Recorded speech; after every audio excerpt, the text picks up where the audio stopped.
Hi all, in this video I want to go through how to use distraction-free writing mode in Thrive Architect. So this new feature allows you to write text onto the templates, but it gives it more of a Google Docs feel, which makes it easier to use.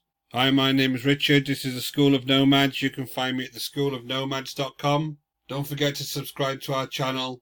Hit a like on the video if you find this useful. If you would like to know a simple strategy for making money online by making short tutorial videos just like this one, please hit the link in our description below. So let's jump straight over to my website and I'll show you this new feature. So I'm over on my website. The first thing I want to do is add a new page.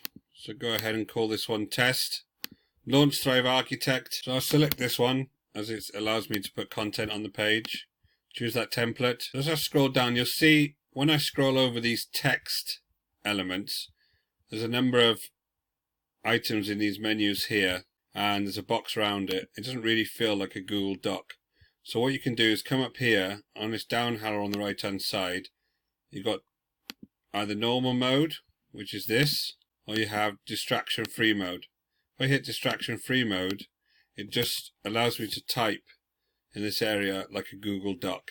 So all of the menu items have been removed and the box has been removed. So you can go ahead then and just type whatever you need to.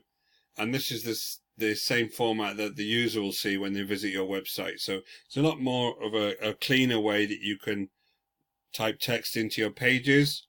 And when you've finished, obviously come down here and you just save the work. And if you need to see those commands, you can go back to normal mode and the commands will appear. Thank you for watching the video. This has been Richard from the School of Nomads.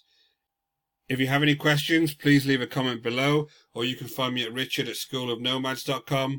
And if you're interested in making money online by making short tutorial videos like this one, please hit the link in the description below.